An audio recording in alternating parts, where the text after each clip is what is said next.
Desa Sumbawa memiliki cerita-cerita mistis yang diwariskan dari generasi ke generasi. Salah satu cerita yang paling dikenal adalah tentang sebuah rumah tua di atas bukit yang selalu diselimuti kabut. Tidak ada yang tahu siapa pemilik rumah itu, atau sejak kapan rumah itu ada. Namun, setiap orang yang masuk ke sana tidak pernah kembali. Malam itu, langit memutuskan untuk mengunjungi rumah di bukit berkabut. Sebagai seorang jurnalis muda, ia tidak percaya pada mitos dan cerita rakyat. Baginya, semua itu hanyalah imajinasi orang-orang desa.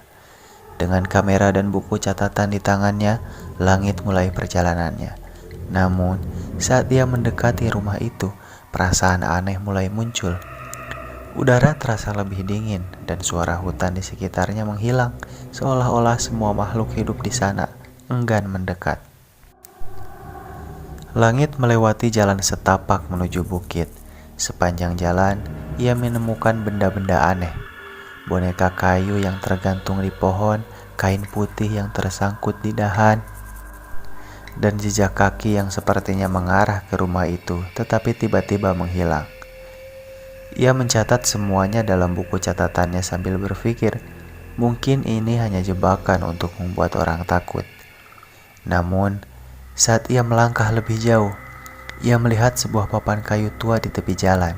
Tulisan di papan itu hampir tidak terbaca, tetapi langit berhasil mengejanya.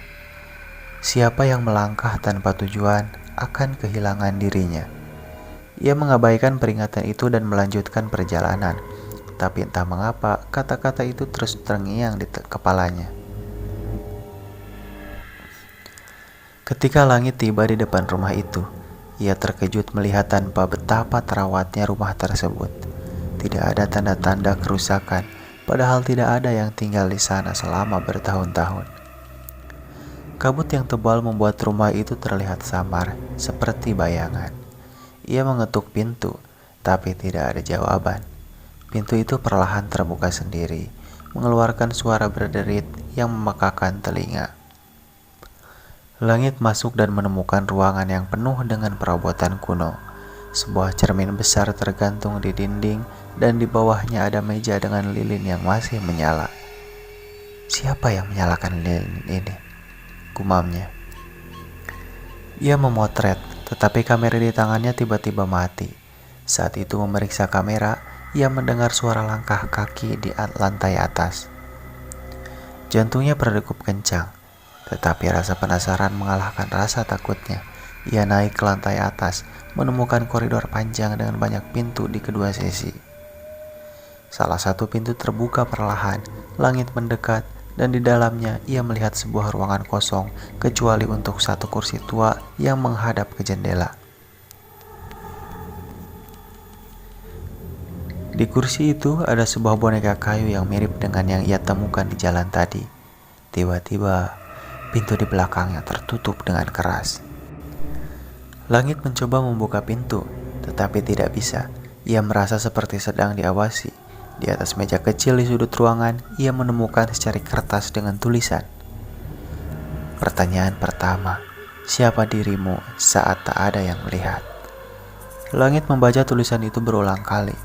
Pertanyaan itu membuatnya bingung. Ia tidak tahu harus menjawab apa. Ketika ia mencoba mencari petunjuk lain, cermin di sudut ruangan mulai bergetar. Lambat laun, bayangan di cermin itu berubah.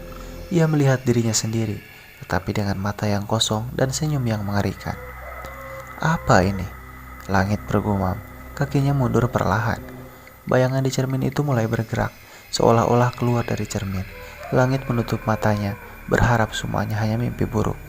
Ketika ia membuka matanya lagi, bayangan itu menghilang, tetapi tulisan di kertas telah berubah. Jawabanmu adalah kunci. Jika kau salah, rumah ini akan menelanmu. Langit mulai mengingat segala hal tentang dirinya sendiri. Ia mencoba menjawab pertanyaan itu dengan menuliskannya di kertas yang sama. Setiap kali ia menulis sesuatu, tulisan itu menghilang, seolah-olah ditolak oleh rumah tersebut. Akhirnya, ia menyadari bahwa jawabannya bukanlah tentang siapa dirinya secara harfiah, tetapi siapa ia di dalam hatinya. Ia menulis, "Aku adalah bayangan dari orang yang aku inginkan, bukan yang aku butuhkan. Kertas itu berubah menjadi abu, dan pintu yang tertutup tadi terbuka kembali. Langit kembali ke lantai bawah, tetapi rumah itu tampak berbeda. Koridor-koridornya lebih panjang, dan dinding-dindingnya dipenuhi ukiran wajah-wajah yang menatapnya dengan pandangan kosong. Di ujung koridor, ia melihat sebuah pintu besar yang bercahaya. Saat ia mendekati pintu itu, suara wanita berbisik terdengar di telinganya. Kau telah menjawab pertanyaan pertama, tapi masih ada 2 lagi.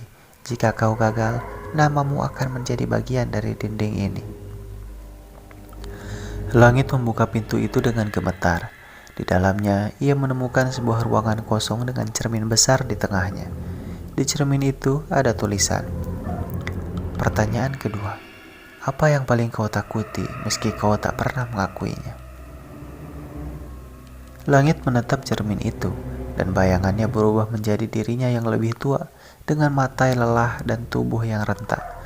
Ia menyadari ketakutannya adalah waktu yang hilang, semua kesempatan yang ia sia-siakan, dan semua mimpi yang tidak ia kejar. Ia berbisik, "Aku takut pada penyesalan." Cermin itu pecah menjadi ribuan keping. Di baliknya ada pintu lain. Di ruangan terakhir, Langit menemukan meja besar dengan 3 lilin yang menyala. Di atas meja itu ada sebuah buku tua yang terbuka.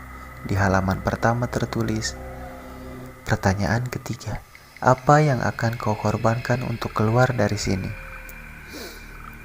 Langit termenung. Ia tidak tahu apa yang harus ia korbankan.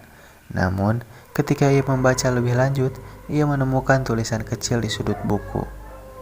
Setiap lilin mewakili sesuatu. Kenangan, impian, nyawamu, padamkanlah salah satunya dan kau akan bebas. Langit merasa terjebak. Jika ia memadamkan lilin kenangan, ia mungkin melupakan siapa dirinya. Jika ia memadamkan lilin impian, ia mungkin kehilangan tujuan hidupnya. Tetapi jika ia memadamkan lilin nyawa, maka segalanya akan berakhir. Akhirnya, dengan tangan gemetar, ia memilih memadamkan lilin kenangan. Saat nyala lilin itu padam, rumah mulai bergetar. Langit merasa kepalanya ringan, dan ingatannya tentang siapa dirinya perlahan memudar. Ia terbangun di tepi bukit, tapi ingatan tentang apa yang terjadi, satu-satunya yang ia bawa hanyalah kamera dengan foto-foto buram dan sebuah buku catatan kosong.